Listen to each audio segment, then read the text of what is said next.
Vamos orar primeiramente? Santo Deus, eu quero te exaltar mais uma vez por estarmos aqui, pela palavra que será ministrada nessa noite.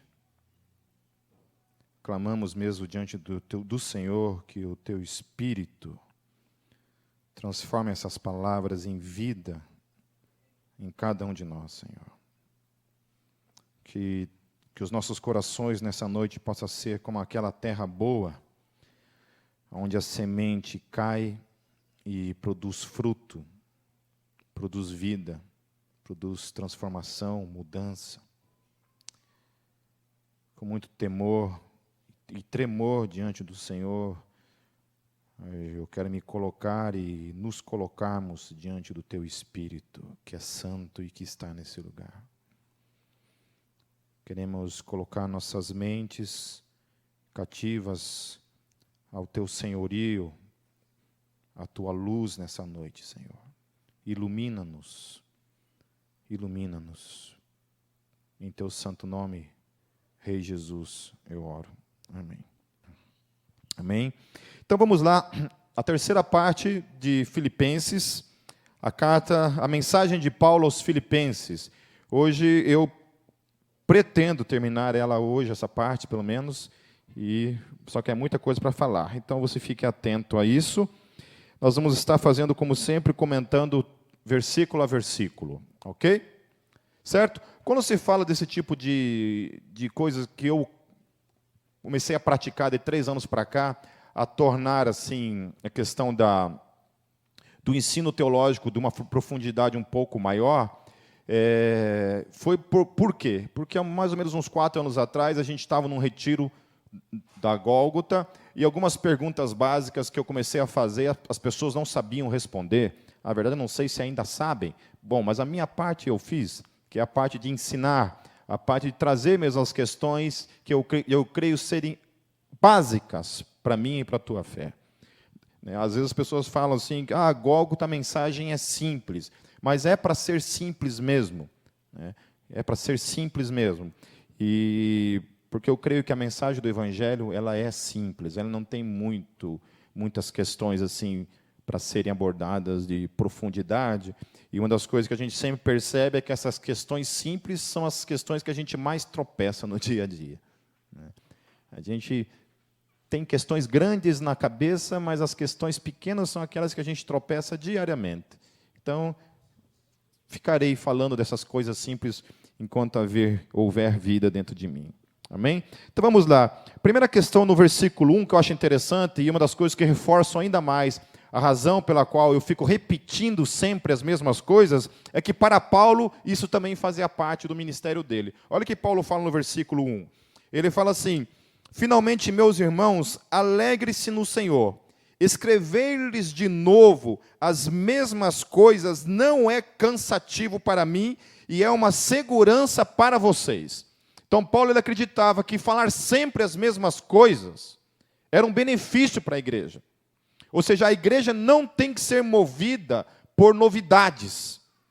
Novidades são um perigo para mim e para a tua vida.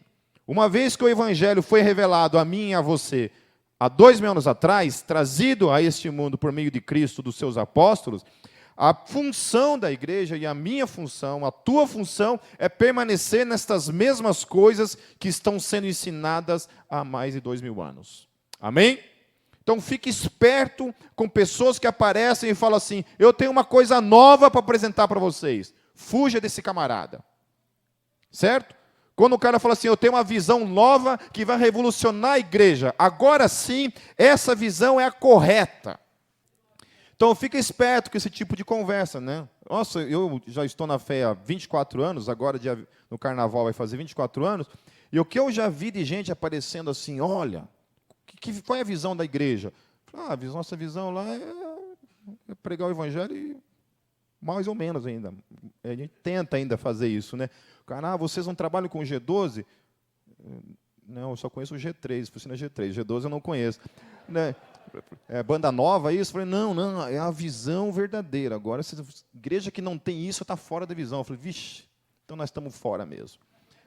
E aí vai aparecendo esse monte de coisa aí, né? E eu não tenho nada contra isso, Por mim, né, cada macaco no seu galho. Eu acho que o Espírito Santo ele é soberano para dar a cada igreja local a visão que compete a cada igreja local. Eu creio nisso. Creio que cada igreja é soberana na sua visão, na sua cultura, naquilo que ela se propõe a fazer. Amém? Eu não creio que o Espírito Santo move a mesma coisa em toda a terra. Eu creio que o Espírito Santo move em toda a terra segundo a sua direção, segundo a sua graça. Em Curitiba a cultura é uma, o povo é um, no Nordeste o povo é outro, no Norte o povo é outro, aqui no Centro-Oeste é outra coisa. Você vai para a Alemanha é outra coisa, você vai para a Oceania é outra coisa, você vai para os Estados Unidos é outra coisa. Muitas das porcarias teológicas que hoje estão nos púlpitos brasileiros vêm dos norte-americanos. Vem dos nossos irmãos norte-americanos. Essa cultura, por exemplo, de você morar em Foz do Iguaçu, 48 graus diretamente dos portões do inferno. 48 graus. E o camarada ser obrigado a ir na igreja de terno e gravata. Você acha que isso vem de Deus? É sério mesmo. É sério. Essa doutrina só pode, de alguma forma, ter um fundamento de que o inferno é aqui na terra, então os caras já querem passar por ele agora. Só pode ser isso. A gente ia de chinelo de dedo, de camiseta regada e bermuda na igreja, tamanho calor, passava os irmãos assim, de terno, gravata, as mulheres com aqueles vestidos de azul cetim, lindos, lindos. Daí falavam assim, mas você tem que ir no culto com a tua melhor roupa. Eu falei assim, essa é a melhor roupa, a melhor roupa é sinônimo de jacu para muita gente. Então é assim, isso que é interessante, né, porque e eu vou falar bastante coisas a respeito disso nessa noite, tá bom?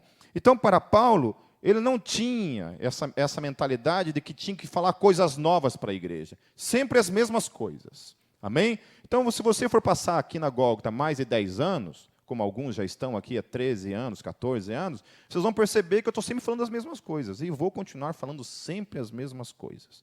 Amém? Você quer novidade teológica? Sinto muito. Não vai ter como. A outra questão que Paulo ainda, em Filipenses, ele continua enfático nessa questão do legalismo. E Paulo vai pegar pesado ainda nessas questões de legalismo, que eu já falei, mas vou continuar falando. Paulo ele fala assim nos versículos 2 e 3, cuidado com os cães. Se eu chamo alguém de cão, lá no Facebook, Pipe, você não pode chamar ninguém de cachorro, porque, veja só, crente que é crente não chama ninguém de cachorro. Bom, eu não, mas Paulo chama. Paulo fala assim, cuidado com os cães. E olha o que ele fala, cuidado com esses que praticam o mal. Cuidado com a falsa circuncisão. Com a falsa circuncisão. Pois nós é que somos a circuncisão, nós que adoramos pelo Espírito de Deus, que nos gloriamos em Cristo Jesus e não temos confiança alguma na carne. Paulo fala que a verdadeira circuncisão é para aqueles que confiam em Cristo Jesus. Estes são, de fato, circuncidados pelo Espírito Santo e não tem nada a ver com o ato que o homem faz na sua carne, mas tem a ver com o seu espírito. Aí Paulo fala assim, o que é confiar na carne? No versos 4 a 6 ele fala assim, embora eu mesmo tivesse razões para ter tal confiança. Aí Paulo fala, quer ver o que é confiar na carne? É isso aqui, ó. Isso aqui é você confiar na carne. Se alguém pensa ter razões para confiar na carne, eu ainda mais.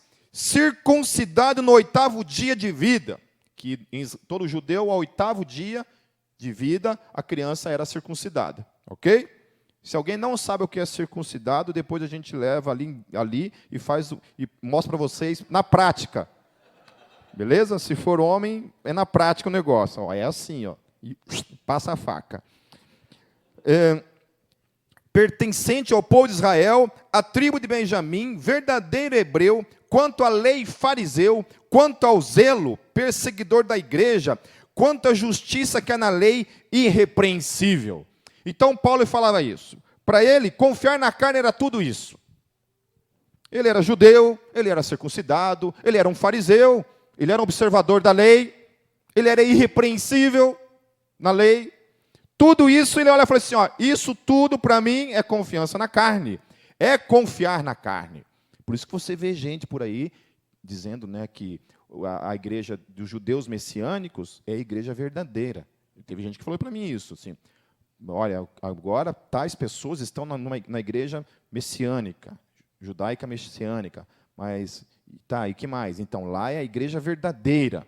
Por que a igreja verdadeira? Porque lá guarda o sábado, já começa por aí, guarda o sábado, né, ou você observa algumas festas judaicas, então, assim, fazem todo um rito judaico lá, e por aí vai, ok?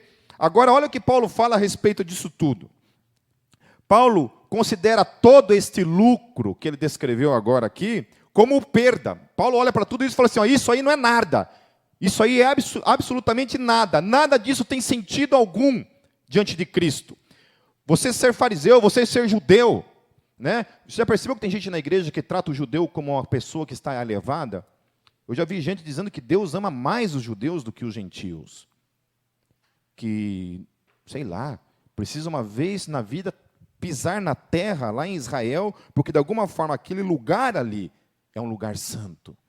Não é santo aonde você, como um homem santo e uma mulher santa, pisa. É lá que é santo. Então, o povo de Israel é santo. Tem gente que falou para mim já que tem gente em Israel que será salvo sem precisar de Jesus, baseado na promessa. E por aí segue, tamanha essa veneração, essa idolatria para com o povo judeu. E olha o que Paulo fala. Paulo olha para tudo isso e fala assim, eu sou judeu, eu sou circuncidado, eu sou fariseu, eu sou irrepreensível. Tudo isso. Daí ele fala assim, mas o que para mim era lucro, passei a considerar perda por causa de Cristo. Mais do que isso, considero tudo como perda, comparado com a suprema grandeza do conhecimento de Cristo, meu Senhor. Ele olha para isso e fala assim, olha, tudo isso é perda, uma vez comparado com Jesus Cristo. E quem ainda se apega nessas coisas, é porque ainda não entendeu quem é Jesus Cristo de fato. A obra redentora que Cristo fez naquela cruz. Pessoas que ainda estão considerando que esses valores judaicos têm algum tipo de valor para a fé cristã, ainda não entenderam. Gente que fala que messiânico judaico, a igreja verdadeira, é gente que nunca entendeu Cristo. Não entendeu ainda, está perdido nessas questões ainda.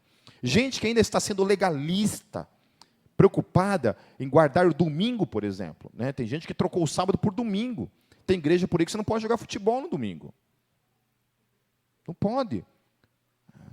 É sério, gente. Houve um tempo na Reforma Protestante em que nem sexo podia fazer no domingo. Verdade. Existe uma norma descritiva, que eu não lembro agora de qual denominação fazia parte, que ditava todo o rito que você tinha que fazer desde a hora que você acordava no domingo. Mais ou menos assim, você tinha que pegar na mão da sua esposa, você não podia rir, você tinha que ir sério para a igreja, não podia trabalhar, não podia nhanhar, não podia nada, não podia. Domingo era um dia consagrado, você não podia fazer nenhum tipo de esforço, nada. Não podia tomar café, inclusive. Ok? Então ele fala assim, ó, por cuja causa perdi todas as coisas. Para Paulo, aquilo tudo se tornou nada por causa de Cristo. Ele entendeu quem era Cristo. E para ele aquilo lá não tinha mais valor algum. Olha o que Paulo fala. Eu gosto de Paulo porque Paulo ele não tem papas na língua. Né? Ele continua dizendo assim, eu as considero como esterco. Leia aí, gente. Está aí na tua Bíblia. Paulo olha para a circuncisão. Paulo olha para a observação da lei. Paulo olha para a observação do sábado. Paulo olha para todas as questões legalistas. E ele fala assim, eu considero tudo isso como cocô. Esterco. Não tem validade alguma diante de Cristo. Diante de Cristo, estas coisas não valem absolutamente nada. Eu fico pensando assim, a gente está num contexto gentil, 2000 anos de história aí, então para nós isso talvez não tenha o peso, né, que isso aqui teve naquele tempo. Quando Paulo escreve isso daqui para aquela cultura, naquele contexto histórico, eu fico pensando o peso dessas palavras para os judeus. Quando os judeus leem essas coisas, o peso que isso tinha. E tem muita gente ainda nos dias de hoje que vivem esse cristianismo de legalidade, de legalismo, que ainda se escandaliza com essas coisas. Sempre pergunta para mim assim, qual que é a doutrina da Gólgota? Porque lá não tem doutrina. Sempre tem que perguntar, quando as pessoas perguntam isso, qual que é a doutrina da Gólgota? Você tem que perguntar a primeira coisa, o que é doutrina para você? Porque fatalmente as pessoas não sabem nada do que seja doutrina. Elas vão perguntar assim, doutrina? É simples. As mulheres lá cortam o cabelo? Cortam. Então vocês não têm doutrina. Lá vocês usam tatuagem? Não, capaz. Então vocês não têm doutrina. Lá mulher usa batom? Falei, usa. Então vocês não têm doutrina. Mulherada lá tem a perna sovaco cabeludo ou sovaco pelado? Sovaco cabeludo. Então tem doutrina. E é por aí. Então, essas perguntas vão ser perguntas que vão perguntar. Lá não tem doutrina. Então, para eles, isso é doutrina. Isso é doutrina. Entendeu? Você nunca encontrará num livro de teologia sistemática que significa doutrina. A doutrina da salvação, a doutrina do pecado, a doutrina de Cristo, a doutrina do Espírito Santo, a doutrina das últimas coisas. Qualquer livro de teologia sistemática que você comprar, que vai ser uns batolos assim, que vai ter todas as doutrinas do cristianismo, e nenhuma delas você vai encontrar a doutrina dos usos e costumes. Não existe isso em toda a face da terra. Mas nós conseguimos importar isso lá dos Estados Unidos, a gente trouxe isso para o Brasil, e isso se tornou doutrina aqui nesse país de gente ignorante. Entendeu? Esse país que engole tudo que vem de fora, que não é capaz de pensar por si mesmo e fazer uma teologia tupiniquim, uma teologia que serve para o nosso contexto aqui, vai importando tudo de lá. Por isso que vem esses livros e mais livros, a gente está sempre mudando a nossa teologia, o tempo todo implantando uma visão nova, porque a visão antiga não serve mais, então o tempo todo você precisa estar falando de coisas novas, porque o povo brasileiro gosta dessas coisas que vêm de fora. É o tempo todo isso.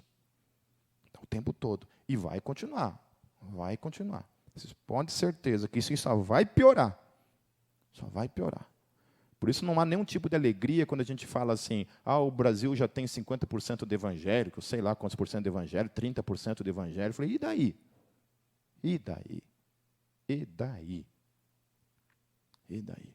Desses 30%, gente, eu posso, olha, quantos desses 30% realmente vivenciam uma doutrina saudável, uma doutrina realmente bíblica e não estão sendo empurrados aí por outros tipos de doutrina que não tem nada a ver. Inclusive essas doutrinas de esterco que Paulo está falando aqui. Desculpa chamar isso de doutrina de esterco, mas é o que Paulo está falando. Paulo considera essas doutrinas como esterco. Para Paulo isso não tem validade nenhuma. Aí vocês discutam com ele. Olha, eu as considero como esterco para poder ganhar a Cristo e ser encontrado nele. Então, o que tem que estar em mim e tem que estar em você é Ele. Ele tem que ser o reflexo da minha vida e jamais uma vida de legalismo. Cristo tem que ser esse cara que está presente, sendo refletido na minha vida. Para Paulo era isso. Tudo se resumia nisso. Não tinha nada a ver com a sua herança judaica, mas tinha a ver com a sua herança de vida que ele havia herdado em Cristo Jesus. Eu sou um cristão e agora eu tenho Cristo. E essa é toda a diferença. Isso é tudo o que eu preciso, mais nada. Cristo vivendo em mim. Amém. Amém. O meu caráter, sendo a força que move a minha vida em Cristo Jesus. A transformação de quem eu sou. Aqui, a minha cara, quem eu sou no dia a dia. Não tendo a minha própria justiça que procede da lei, mas a que vem mediante a fé em Cristo Jesus, a justiça que procede de Deus e se baseia na fé. Amém? Nós não confiamos na carne. Nós não confiamos na carne, é o que Paulo está falando. Eu não confio em nada que procede da carne, mas a minha única confiança é a minha fé em Cristo Jesus. E tudo se resume nisso. Ser semelhante a Cristo, é o que Paulo está falando de versículos 10 a 14. Olha só o que ele fala lá. Quero conhecer a Cristo, ao poder da sua ressurreição e a participação em seus sofrimentos, tornando-me como ele em sua morte, para de alguma forma alcançar a ressurreição dentre os mortos. Não que eu já tenha obtido tudo isso, ou tenha sido aperfeiçoado, mas prossigo para alcançá-lo, pois para isso também fui alcançado por Cristo Jesus. Irmãos, não penso que eu mesmo já o tenha alcançado, mas uma coisa faço, esquecendo-me das coisas que ficaram para trás e avançando para as que estão adiante, prossigo para o alvo, a fim de ganhar o prêmio do chamado celestial de Deus em Cristo Jesus. Para Paulo era Jesus. Jesus era o alvo. Ele não estava interessado em leis, em normas, em regimentos, em circuncisão, em cultura. Se ele era filho ou não filho de judeu, para ele tanto faz. Para ele era Jesus o alvo. Jesus era tudo. Se Paulo tinha consciência de ainda não ter alcançado, porque isso é o que ele reflete aqui, ele fala, não que eu já tenha alcançado. Olha só, gente, Paulo está falando isso. Paulo olha para a sua vida, ele considera tudo o que havia em sua vida como perda, e ainda assim, diante de todo o ministério relevante que ele tem, ele olha para tudo isso e fala assim, eu ainda não alcancei. Eu ainda não alcancei. Agora, se Paulo não havia alcançado, quem dirá eu e você? E agora eu quero que você olhe para você mesmo. Agora eu quero que você pare e comece a olhar para você. Paulo ele olha para isso, para a sua situação, ele fala, eu não alcancei ainda. Mas o que é legal de Paulo é que Paulo não desiste. Paulo em nenhum momento ele desiste. Ele está ali, ele olha para aquilo ali, ele fala, não alcancei, mas eu não desisto. Paulo nunca desiste. Paulo nunca olha para trás. Ele olha para os fracassos, ele não olha para os fracassos ou perdas. Ele prossegue sempre em frente com os olhos no alvo, ser semelhante a Cristo. Paulo não olha para as suas frustrações. Ele fala, eu prossigo para o alvo. Eu deixo tudo para trás e prossigo para o alvo. Paulo não fica olhando para os seus fracassos que ficaram para trás. Ficaram para trás, ficaram para trás. Não, eu vou em frente. Eu não alcancei ainda, mas estou indo na direção. Jesus nos alcançou para que jamais venhamos a desistir, amém? Amém? Jesus alcançou a mim e a você para que jamais nós venhamos a desistir. E a mensagem clara da parte de Paulo para mim e para você hoje, nessa noite, em nome de Jesus, pare de olhar para trás. Pare de olhar para os seus fracassos. Pare de olhar para aquilo que você fez errado ontem. Para as coisas que eu e você erramos ontem. Para todas as burradas que nós fizemos ontem. Erros com a gente mesmo, erro com os outros, erros no ministério, erros na nossa relação com Deus. Parem de olhar para isso, porque muita gente se apega nisso e vai ficando pelo caminho, e vai ficando, e perde os olhos em Cristo e começa a olhar para a frustração, para o problema, e começa a desistir, não quer continuar. Para Paulo, não. O prêmio, guarde isso, eu quero que você repita isso comigo. O prêmio só pode ser alcançado pelos que não desistem. Amém? Para Paulo era isso. Eu não desisto, eu vou em frente. E somente aqueles que permanecem em frente alcançarão. Se você ficar pelo caminho, já era. Ah, Pipe, você está falando para mim que perde salvação? Eu falei, olha, entenda o que você quiser. Mas aquele que perseverar até o fim, este será salvo. Ponto. Aquele que perseverar até o fim, este será salvo. Ponto. Se ficar pelo caminho, eu não sei o que posso responder. Eu só posso responder que aquele que permanecer até o fim, este será salvo. Se eu ficar me apegando nas coisas que ficaram para trás e não prosseguir para o alvo, eu não alcançarei o prêmio da minha salvação. Então eu estou salvo, estou sendo salvo e serei salvo. Mas isso é uma caminhada. A salvação é uma caminhada. Salvação é um caminho a ser seguido. Jamais deve ser um lugar, um momento em que eu paro, olho para trás e volto, ao invés de prosseguir para a frente.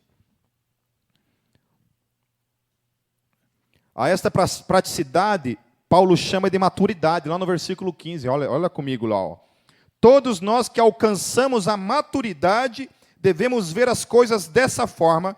E se em algum momento, em algum aspecto, vocês pensam de modo diferente, isso também Deus lhes esclarecerá. Então, maturidade é isso. Você quer saber se você é uma pessoa madura ou você é uma pessoa infantil, que ainda está no leitinho, que ainda não conseguiu sair das fraldas da sua espiritualidade? Quer saber como é que isso funciona? É simples. A pessoa que vive tropeçando e ficando, e não continua em frente. Vive desistindo de tudo. Aí desiste de casamento, aí eu desisto do ministério, ai, tem muito problema no ministério, não quero isso para a minha vida. Ai, não, isso aqui também não, isso aqui também não. Ah, não, essa amizade também não dá. E vai desistindo, e vai desistindo. Essa pessoa é a imatura, nunca amadureceu. Para Paulo, o maduro é o cara que olha para tudo isso, mas ele continua em frente. Ele vai em frente, ele não desiste. Maturidade é não desistir.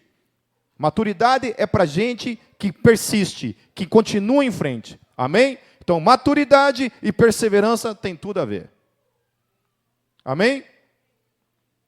Repita comigo. Maturidade e perseverança tem tudo a ver. Amém? Maturidade e perseverança tem tudo a ver.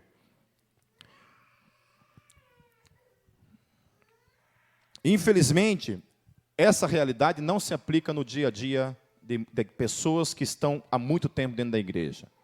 Geralmente, assim, isso é uma coisa que a gente já falou muitas vezes, né? Mas geralmente, assim, uma pessoa que está começando agora na fé, você vai perceber isso, a pessoa é apaixonada por Deus.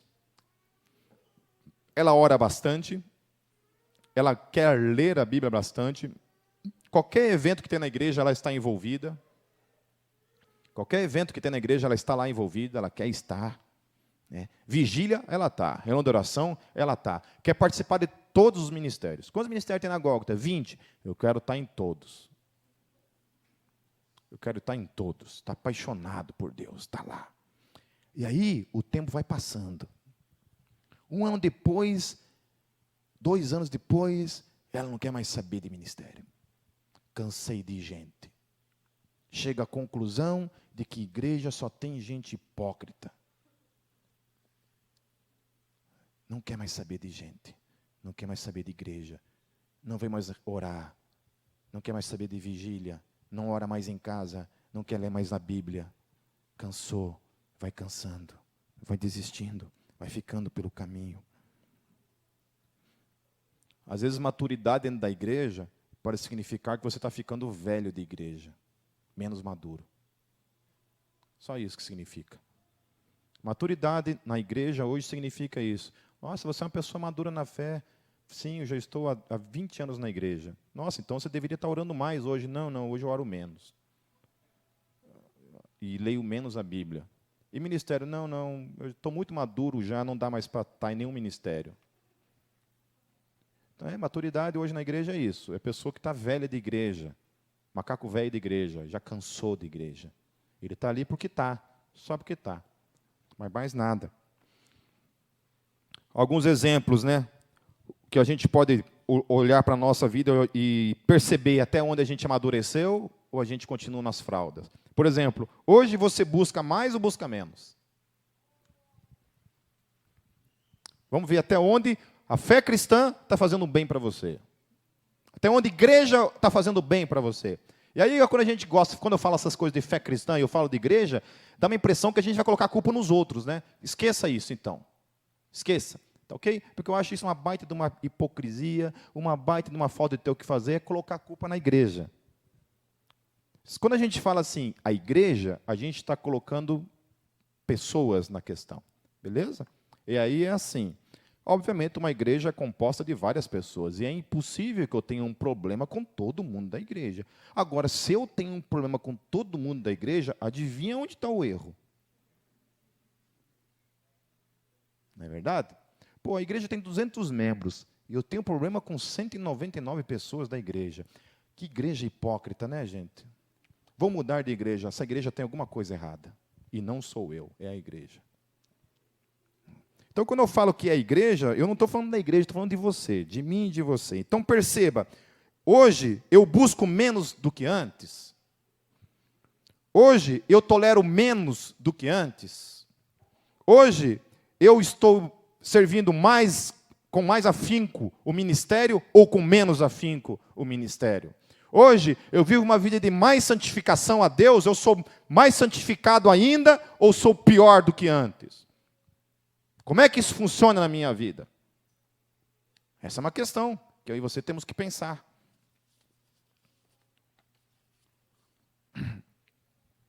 Paulo lhe dá uma exortação muito séria para mim e para você nessa noite, em nome de Jesus. E eu quero que você ouça isso com temor e tremor no seu coração. Amém? Então, se você está nesse momento boiando aqui dentro, acorde, por favor, e entenda isso que Paulo está falando para mim e para você. Lá no versículo 16, Paulo fala assim: tão somente vivamos de acordo com o que já alcançamos. Para Paulo, não há possibilidade de voltar para trás. Daqui para frente, viva de acordo com aquilo que você já alcançou. E daqui para frente, jamais daqui para trás. É isso que Paulo está falando. Então, se você orava 10 horas por dia, continue no mínimo orando 10 horas por dia, jamais menos que isso. Se você não quer envolvido com ministérios, não deixe de se envolver em ministérios, continue se envolvendo em ministérios. Se você não quer que leia muito, leia, continue lendo, mas jamais volte, jamais seja menos. É daqui para frente. Se você já alcançou isso em Cristo, continue nisso, não jogue isso fora, continue em frente, é o que Paulo fala. Quanta gente que eu vejo que era uma bênção, estava em tudo, sempre operante, sempre servindo, e hoje está morto, fazendo absolutamente nada no reino de Deus. Nada. Nem em casa ele ora mais, nem com os filhos, nem com a esposa, nem com o marido. Não ora por ninguém. E aí a coisa vai. E a gente chama isso de maturidade. Viviam uma vida de busca, santificação e serviço, e hoje tem uma música do Raul Seixas, chamada Ouro de Tolo.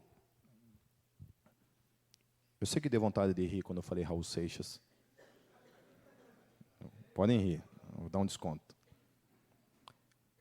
Mas que é uma letra que eu acho que esse cara alcançou, de alguma forma, uma revelação quando ele escreveu essa letra. Acho que o Raulzito, quando escreveu essa letra assim, ele falou mais ou menos uma verdade que serve para mim e para você. O nome dessa música é Ouro de Tolo. Ela diz assim, ó: eu devia estar contente porque eu tenho um emprego, sou um dito cidadão respeitável e ganho 4.000 cruzeiros por mês. Eu devia agradecer ao Senhor por ter tido sucesso na vida como artista. Eu devia estar feliz porque consegui comprar um Corcel 73. Eu devia estar alegre e satisfeito por morar em Ipanema, depois de ter passado fome por 2 anos aqui na cidade maravilhosa. Eu devia estar sorrindo e orgulhoso por ter finalmente vencido na vida, mas eu acho isso uma grande piada e um tanto quanto perigosa. Eu devia estar contente por ter conseguido tudo o que eu quis, mas confesso abestalhado que eu estou decepcionado. Porque foi tão fácil conseguir, e agora eu me pergunto, e daí? E daí? Eu tenho uma porção de coisas grandes para conquistar, e eu não posso ficar aí parado. Eu devia estar feliz pelo Senhor ter me concedido o domingo para ir com a família no jardim zoológico, dar pipoca aos macacos. Mas que sujeito chato sou eu, que não acha nada engraçado. Macaco, praia, carro, jornal, tobogã, eu acho tudo isso um saco. É você olhar no espelho e se sentir um grandezíssimo idiota. Saber que é humano, ridículo, limitado, que só usa 10% de sua cabeça animal. E você ainda acredita que é um doutor, padre ou policial, que está contribuindo com sua parte para o nosso belo quadro social. Eu é que não me sento no trono de um apartamento, com a boca escancarada, cheia de dentes, esperando a morte chegar. Porque longe de cercas embandeiradas que separam quintais, no cume calmo do meu olho, que vê assentado à sombra sonora de um disco voador. Se Raul Seixas olha para a sua vida e não vê assim, nenhum sentido nela, a vida não tem nenhum sentido se não for vivida intensamente para a glória de Deus. Ter carro, trabalhar, ter um apartamento, ir para a praia, ir para o zoológico no domingo, sucesso, dinheiro. Amém. Não tenho nada contra você ir no domingo no zoológico, você ter teu apartamento, teu carro. Agora, quando isso é tudo que só há, e não há mais nada fora disso, tem alguma coisa errada comigo e com você.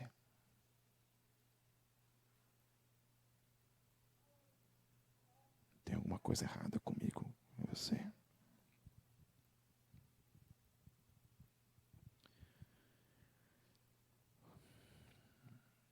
Eu e você temos que olhar para a nossa vida e perceber mesmo onde a gente está, afinal de contas, como é que está essa questão de maturidade para mim e para você. Quanto tempo a gente ainda tem pela frente para continuar a vida da forma como está.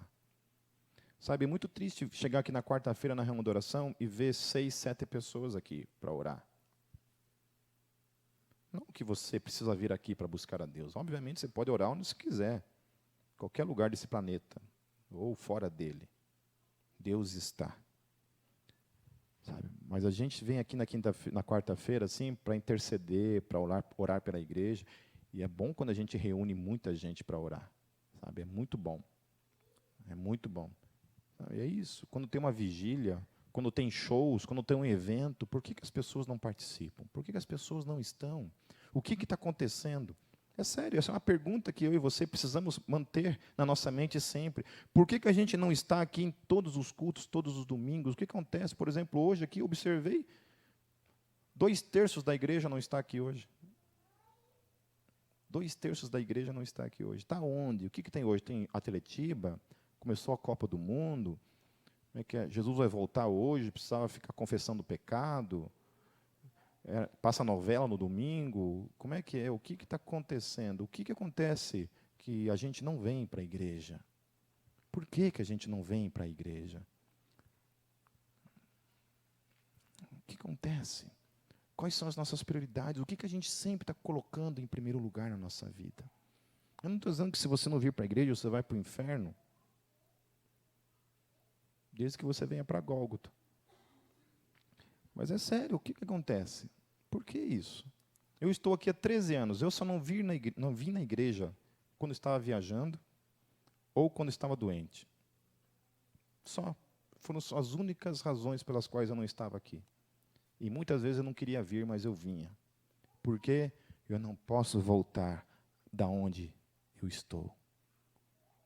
Eu estou aqui, não tem volta. Eu não posso voltar. Eu não posso voltar. Aquilo que me foi revelado está aqui, é daqui para frente, nunca daqui para trás. Eu preciso orar mais, não menos.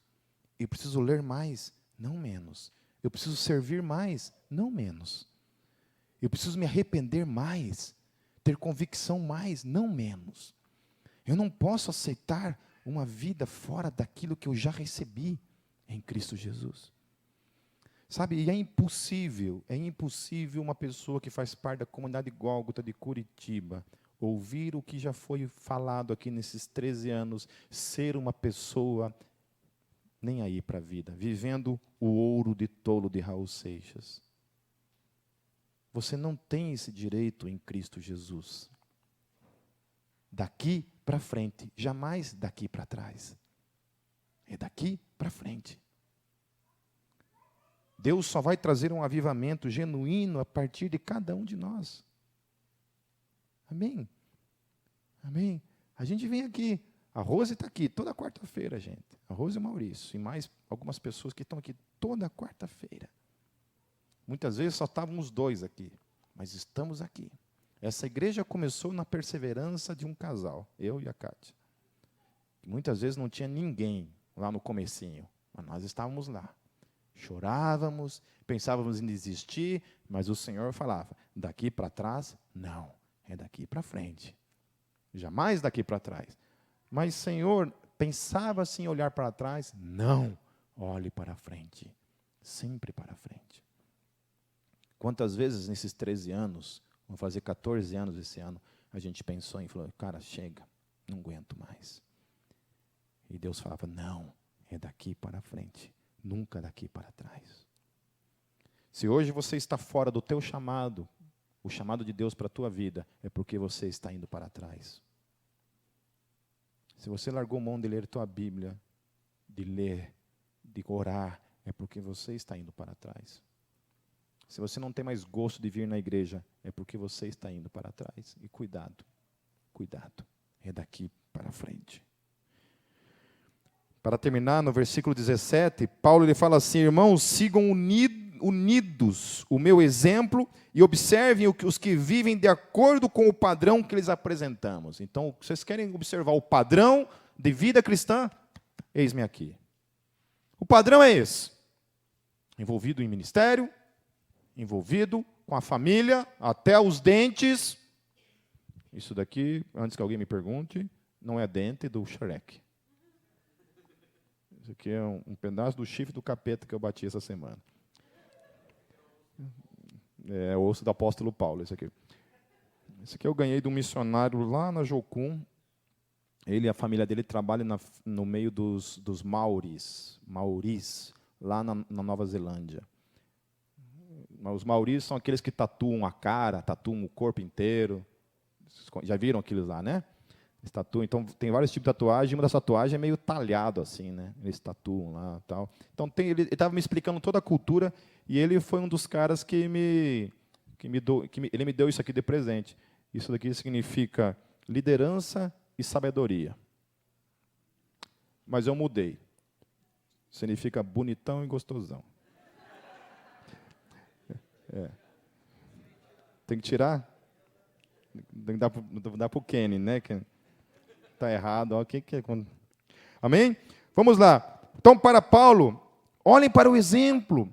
Sabe? Olhem para o exemplo. O Vandão, umas 3 semanas atrás, pegou uma pessoa aqui dentro e falou assim, nós precisamos de você aqui. Porque é uma pessoa que está aqui, era para estar aqui há 13 anos. E não está mais. Pegou essa pessoa e falou assim, nós precisamos de você. Porque a igreja hoje precisa de exemplos de pessoas que perseveram.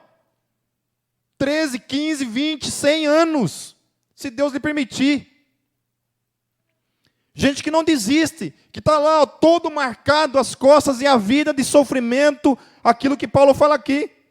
Para mim é um privilégio compartilhar disso em Cristo Jesus, levar paulada por causa do Evangelho, porque eu quero ser semelhante a Ele em todas as coisas.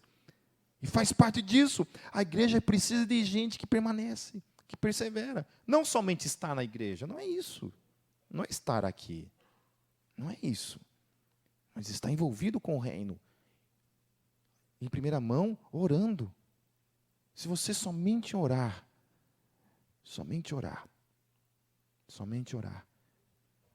o reino de Deus agradece, porque oração é tudo. Se eu e você somente orarmos, quando eu falo somente, eu não sei, é uma palavra que jamais, a gente nunca pode usar termos diminutivos com o termo oração. Porque é muito perigoso quando a gente liga termos diminutivos com a oração. Que dá uma impressão que eu falo assim, somente orar, dá a impressão assim, que a oração é uma coisa assim, pequena. Né? Você só ora, então coisa assim, sabe? Não é isso que eu quero dizer. Porque a oração é o começo de todas as coisas. Então, quando eu falo que se você somente orar, eu quero dizer que você está começando pelo lugar certo, que é orando. E orando muito, gastando muito tempo em oração. Eu e você precisamos voltar à praticidade disso. Lá no versículo 18, Paulo vai falar dos inimigos de Cristo. No versículo 19, ele vai falar do destino dos legalistas. E no versículo 20 a 21, eu quero encerrar falando sobre ela, lendo para vocês. A nossa cidadania, porém, está nos céus. Amém? Então, deixe o ouro de tolo de lado. Deixe o ouro de tolo de lado e busque o ouro que está na eternidade. Amém? O que vier é lucro. Eu nunca pedi dinheiro, eu nunca pedi carro, eu nunca pedi casa para Deus. Nunca pedi. Eu sempre acreditei fielmente naquele texto e quero que vocês repitam comigo. Buscar em primeiro lugar o reino de Deus e a sua justiça, e as demais coisas vos serão acrescentadas. Confie nisso. Confie nisso. Busque a Deus, faça a tua parte, trabalhe e deixe Deus ser o provedor de todas as coisas. Amém? A nossa cidadania, porém, está no céu, nos céus, de onde esperamos ansiosamente um Salvador, o Senhor Jesus Cristo, pelo poder que o capacita a colocar todas as coisas debaixo do seu domínio. Ele transformará os nossos corpos humilhados para serem semelhantes ao seu corpo glorioso. Amém? Essa é a nossa esperança, essa é a razão primeira de toda a nossa função nesse mundo, buscar o reino de Deus em primeiro lugar. Dobrarmos nossos joelhos e buscarmos a Deus. Essa é uma palavra de Deus para mim e para você, e nós nos tornamos agora responsáveis por ela. Uma vez que vocês vieram aqui nessa noite e estão ouvindo essa palavra, eu e cada um de nós que estamos aqui, somos responsáveis por ela. E a partir de então, é daqui para frente, não daqui para trás. Amém? Amém? Levante a mão e fala, amém. Amém. Isso aí. Não daqui para trás, daqui para frente. Eu quero orar com vocês, fiquem em pé.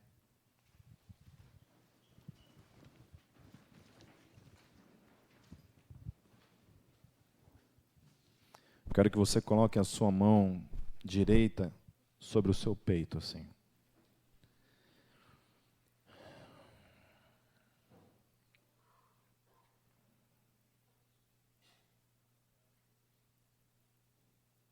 Senhor Jesus,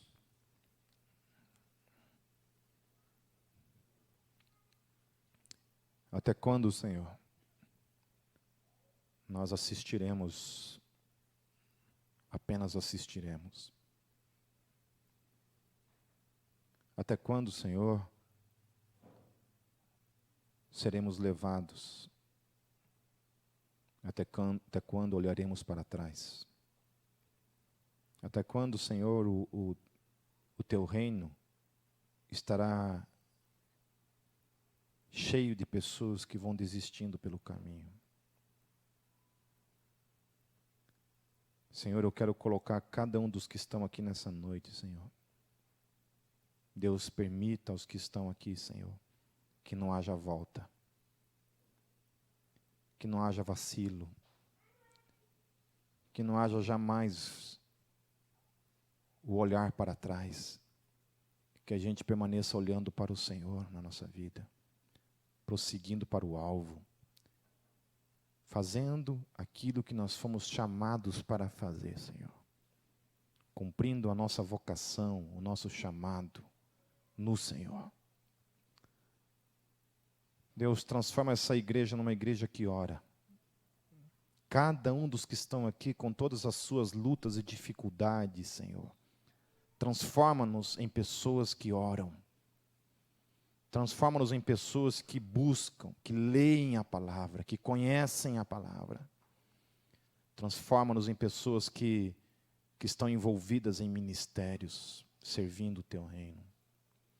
Transforma-nos em pessoas que vivem uma busca de santificação diária, em não conformidade com o mundo, do contrário, nadando contra a correnteza, Senhor. Santifica-nos, Senhor. Santifica-nos, Senhor. Deus, como igreja, em nome de todos nós, eu oro em nome do Pai, do Filho e do Espírito Santo. Amém.